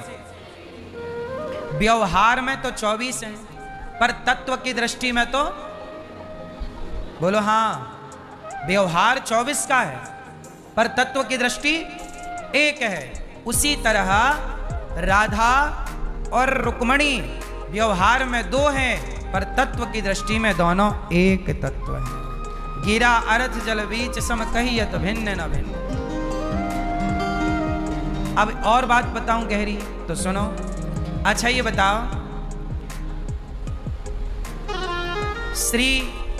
श्रीमन्नारायण भगवान नारायण भगवान कृष्ण, बताओ कृष्ण के कहां लक्ष्मी जी का वास है, कहां राधा जी का वास है? बोलो। लक्ष्मी जी का वास कहां है? भगवान नारायण लक्ष्मी जी से इतना प्रेम करते हैं कि आपकी पत्नी तो आपसे बाहर है, पर नारायण और रुक्मणी, राधा और कृष्ण, सीता और राम, ये दोनों एक दूसरे के भीतर रहते हैं। नारायण के भीतर लक्ष्मी, इसलिए जब भृगु जी ने भगवान नारायण की छाती पर लात मारी तो नाराज लक्ष्मी जी हो गई कि बाबा जी आके हमें लात मार के चले गए, आपने कुछ बोला नहीं। तब लक्ष्मी जी गुस्सा होके चली गई तिरुमला पर्वत पे। तब भगवान उनको मनाने के लिए श्रीनिवास बने। क्या बने? श्रीनिवास। और फिर उन्हें मनाए और उनसे विवाह किया, तब वही भगवान कलिकाल में कहलाए तिरुपति बालाजी। वो जो तिरुपति बालाजी वेंकटेश भगवान हैं, वो भृगु जी के लात मारने के बाद के ही अवतार हैं। वो 24 अवतार से बाहर हैं। भगवान के हरि अनंत हरि कथा, अनंत अवतार गिन नहीं सकते आप, पर गिने जाते हैं 24 व्यवहार में, हैं अनंत। बोलो हाँ। अब भगवान कृष्ण का एक अवतार बिहारी जी हैं, हरिदास जी ने प्रकट किया, तो ये भी तो एक अवतार है। राधा वल्लभ जी, राधा रमण जी, ये भी तो एक अवतार है, प्रकट हुए भगवान अपने भक्तों के लिए। पर ये सब 24 अवतार से अलग अलग अवतार भक्तों के लिए आए। मेरे भक्त ने पुकारा तो उसके लिए मैं ये बन जाऊं, ये बन जाऊं, ये बन जाऊं, बन गए भगवान। हरिदास जी के लिए बिहारी जी बन गए। तो कुल मिला करके भगवान की लीला जानने के लिए जब लंबा सत्संग करेंगे, जब ईश्वर में श्रद्धा रखेंगे, तब ईश्वर को जान पाएंगे। सोई जाने जहि देहु जनाई, जानत तुम ही होई जाई। भगवान को सब नहीं जान पाते मेरी माँ, भगवान को वही जान पाएंगे जिसे भगवान जनाना चाहें। तो तुम करो तो रास लीला, हम करें तो कैरेक्टर ढीला। ये बात बॉलीवुड के द्वारा दुष्प्रचार की गई भगवान को लेकर, जो कि गलत है। हम सभी सनातनियों की इन बातों का विरोध करना चाहिए और आइंदा ऐसी बात ना हो, इसके लिए हम सबको मुखर होकर बोलना चाहिए। पर आप लोग तो बोलते भी नहीं। इसलिए हमारे भगवान जो रास रचाए हैं, वो रास का मतलब क्या है? भक्त और भगवान का मिलन है। वो जैसे आप मैं कुछ लोग गलत दृष्टि से देखते हैं, वो मिलन था। कामदेव आए भगवान के सामने, वहां रास चल रहा है भगवान का। कामदेव ने पूरी जान लगा दी। कामदेव नारद जी को हरा दिए, शंकर जी को हरा दिए, ब्रह्मा जी को हरा दिए, सबको हरा दिए कामदेव। पर भगवान कृष्ण से युद्ध करने आए तो खुद कामदेव का काम खलित हो गया। पर भगवान अपने तप के बल से, भगवान तो भगवान है, भगवान को कामदेव बिगाड़ ना सका। तब कामदेव ने प्रणाम किया, प्रभु मैं हार गया, और नाम दिया अच्युत। कामदेव ने भगवान कृष्ण को एक नाम दिया अच्युत, क्योंकि भगवान उस कामदेव के प्रभाव से च्युत नहीं हुए ना, च्युत नहीं हुए, इसलिए अच्युत। अच्युतम केशवम कृष्ण दामोदरम आप गाते हो। तो ये कामदेव चरणों में गिरा, प्रभु मुझे क्षमा करिए, मेरा अहंकार समाप्त हो गया, अब मुझे स्वीकार करिए। तब भगवान कृष्ण ने कामदेव को अपने प्रथम पुत्र के रूप में स्वीकार किया। ये कामदेव के बाप हैं हमारे भगवान श्री कृष्ण। कामदेव सबको हराया पर भगवान से हार गया। तो जो पहले पुत्र हुए प्रद्युम्न जी, वो कामदेव कहलाए। तो हमारे कन्हैया तो कामदेव के भी बाप है। बोलो हाँ। तो इसलिए रास रचाना पड़ा, क्योंकि कामदेव का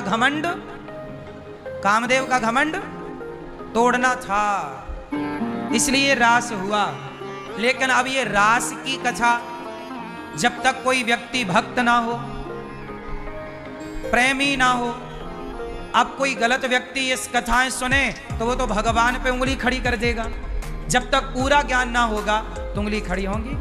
आज कृष्ण पर, भगवान पर उंगलियां कौन खड़ी कर रहे हैं? वो लोग जो पूरा ज्ञान नहीं रखते, जो कृष्ण में आस्था नहीं रखते, श्रद्धा नहीं रखते, वो लोग भगवान पर उंगलियां खड़ी करते।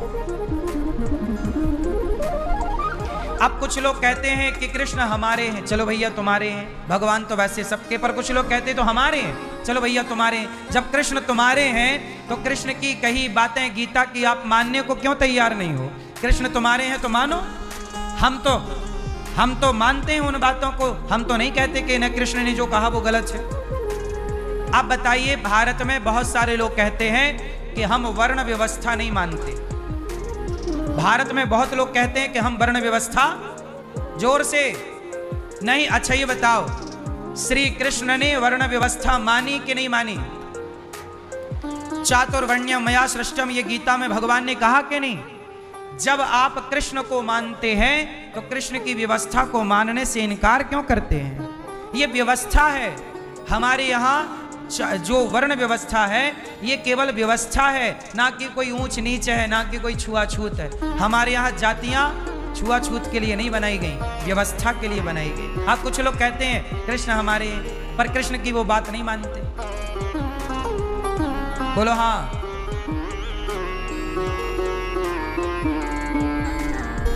अच्छा, एक सवाल करूं आप लोगों से। एक नेताजी मुझे मिले, उन्होंने कहा कि मैं वर्ण व्यवस्था नहीं मानता, मुझे शूद्र शब्द सुनना अच्छा नहीं लगता। अच्छा ये बताओ, शूद्र कौन है? शूद्र शब्द किसी के अपमान के लिए नहीं होता। शूद्र किसी व्यक्ति का नाम नहीं होता। ब्राह्मण किसी का नाम नहीं है, क्षत्रिय किसी का नाम नहीं है, वैश्य किसी का नाम नहीं, शूद्र किसी का नाम नहीं। ये व्यवस्था किसने बनाई? शूद्र शब्द मैंने नहीं दिया, भगवान कृष्ण ने दिया है। गीता में शूद्र शब्द आया है, तो वेदों में आया है। ये ब्राह्मण, क्षत्रिय, वैश्य, शूद्र, ये वर्ण व्यवस्था है। अच्छा एक बात बताओ, क्या कोई मुसलमान कहता है कि मैं कुरान का एक अक्षर नहीं मानता? कोई क्या मुसलमान ये कहता है कि मैं कुरान की ये बात नहीं मानता? कोई मुसलमान ये नहीं कहता कि मैं कुरान की ये बात नहीं मानता। कोई भी ईसाई ये नहीं कहता कि मैं बाइबल की ये बात, ईसाई बाइबल की सारी बात मानते हैं, मुसलमान कुरान की सारी बात मानते हैं। पर सनातन धर्म में कुछ नेता हमारे वेद पुराण गीता की कुछ बातें नहीं मानते, बोले हम नहीं मानेंगे। जब आप वेद पुराण की बातें मानते ही नहीं तो फिर आपसे बात क्या की जाए? बताओ। जब भगवान कृष्ण कह रहे हैं कि चातुर्वर्ण्यम मया सृष्टम, ये मेरी सृष्टि है, ये चारों वर्ण किसकी सृष्टि है? बोलो, भगवान की। तो मतलब आप भगवान को चैलेंज कर रहे हैं। बोले मैं नहीं मानूंगा। एक नेताजी मेरे से बोले कि मैं ये वर्ण व्यवस्था नहीं मानता। तो जब आप कृष्ण को मानते हो तो कृष्ण की बनाई व्यवस्था को क्यों नहीं मानते? इसका मतलब ये है कि नेता लोग भगवान को उतना ही मानेंगे जितने से उनका नेतागिरी का स्वार्थ सिद्ध हो जाए। और जहां स्वार्थ में कोई अड़चन आई तो वो ना कृष्ण को मानने को तैयार है, ना कृष्ण की बात। और वही नेता जातवाद का जहर फैला फैला के इस देश में शासन करते हैं और देश की व्यवस्था बिगाड़ते हैं। क्लियर समझो, कोई भी मुसलमान मेरे सामने ऐसा लाओ जो ये कहता हो कि मैं कुरान की ये बात नहीं मानता। कोई भी ईसाई मेरे सामने लाओ जो ये कहता हो कि मैं बाइबल की ये बात नहीं मानता। लेकिन तमाम हिंदू लोग खड़े हो जाएंगे कि मैं गीता की ये बात नहीं मानता, मैं वेदों की ये बात नहीं मानता, मैं रामचरितमानस की ये बात नहीं मानता। इससे ही सनातन का ह्रास होता है कि आपको अपने धर्म ग्रंथों पर भरोसा नहीं है, धर्म ग्रंथों की बनी व्यवस्थाओं पर भरोसा नहीं है, तो फिर आप कैसे कहते हैं कि मैं सनातनी हूं? किस आधार पर कहते हैं? आप बात तो मुसलमान और ईसाई वाली कर रहे हैं और आप बने सनातनी हैं। बताइए, वर्ण व्यवस्था किसने बनाई? चलो आप बताओ। हम इंसान ने बनाई कि ईश्वर ने? बोलो। आम को आम किसने बनाया? बेर को बेर किसने बनाया? बोलो। ब्राह्मण को ब्राह्मण किसने बनाया? क्षत्रिय को क्षत्रिय किसने बनाया? वैश्य को वैश्य किसने बनाया? शूद्र को शूद्र किसने बनाया? जब ईश्वर ने बनाया तो आप स्वीकार क्यों नहीं करते? और ईश्वर ने बुरा क्या बनाया है? हमारे रैदास जी तो मोची जूता सिलने का काम करते थे, लेकिन वो रैदास जी जूते का काम करते थे, पर वो गर्व से कहते थे कि मैं मोची हूं। और उन्होंने ऐसी आराधना की ईश्वर की कि उनके कठौता में गंगा मैया प्रकट हो जाती थी। बड़े बड़े साधु संत उनको प्रणाम करते थे। तो कोई व्यक्ति, आप तपस्या करिए, आप अच्छे काम करिए, जब आप अच्छे डॉक्टर बन जाएंगे तो आपसे थोड़ी पूछा जाएगा कि आपकी जात क्या है। भाई हॉस्पिटल में तो बहुत सारे डॉक्टर मुसलमान भी हैं, बहुत सारे डॉक्टर ईसाई भी हैं, बहुत सारे डॉक्टर सब लोग ब्राह्मण क्षत्रिय वैश्य शूद्र हैं। हमें तो अच्छे इलाज से मतलब है ना। आपका धर्म क्या है, आपकी जात क्या है, इससे हमें मतलब नहीं है। और ये याद रखिएगा कि जैसे डॉक्टर बनाने का सर्टिफिकेट आपको गवर्नमेंट देती है, डॉक्टर कौन बनाता है?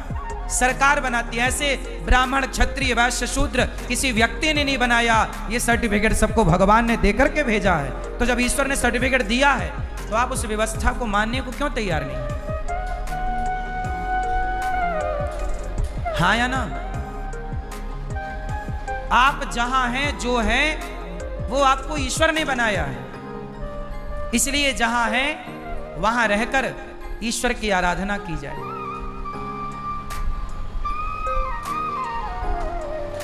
ये नेताओं का घोला हुआ जहर है जातवाद। हमारे सनातन में कहीं छुआछूत की कोई बात नहीं है। हमारे यहाँ कोई भी, आप गौरी गोपाल आश्रम में देख लीजिए, कोई भी आता है, आप इतने लोग यहाँ बैठे हैं, आप में से ही बहुत लोग यहाँ, कोई ब्राह्मण होगा, कोई क्षत्रिय होगा, कोई वैश्य होगा, कोई शूद्र होगा, कोई गुर्जर होगा, कोई ठाकुर होगा, कोई ब्राह्मण होगा, कोई यादव होगा, कोई मोची होगा। आप ही बताइए, आप जब यहाँ गौरी गोपाल आए तो आपको यहाँ कोई भेद मिला? बोलो। भोजन में आप देखते हैं गौरी गोपाल में सबको भोजन मिलता है, किसी से जात नहीं पूछी जाती, किसी से धर्म नहीं पूछा जाता। रोटी खाओ, सब लोग एक लाइन में लगो, रोटी खाओ। यहाँ माताएं रहती हैं, कुछ माता यहाँ ब्राह्मण माता है, कुछ माता क्षत्रिय माता, कुछ माता वैश्य माता, कुछ माता शूद्र माता, और ये दास अनिरुद्ध उन सभी माताओं के पांव दबाकर सबकी सेवा करता है। मैं तो भेद नहीं करता, मैं तो हर जाति की मां के पांव दबाता हूं, और आज तक मैंने किसी माता से नहीं पूछा कि माता तुम्हारी जात क्या है।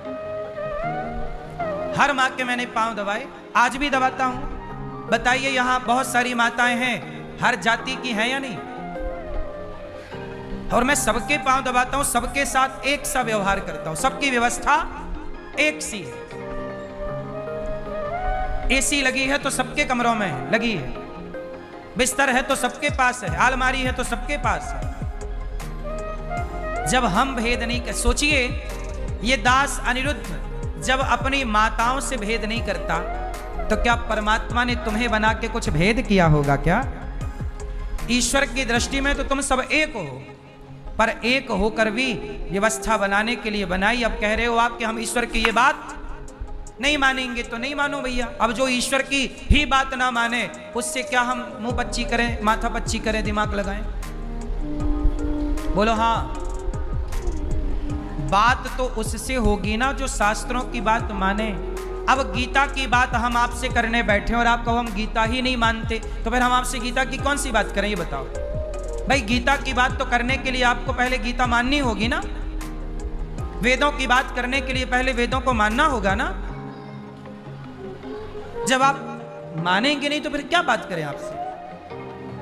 इसलिए भगवान कृष्ण ने, भगवान ने ये सब कुछ बनाया, व्यवस्था बनाई है, और उस व्यवस्था को चलते हुए आज हजारों साल हो गए, पर आज के कुछ नेता आए और ये व्यवस्था बिगाड़ने में लग गए।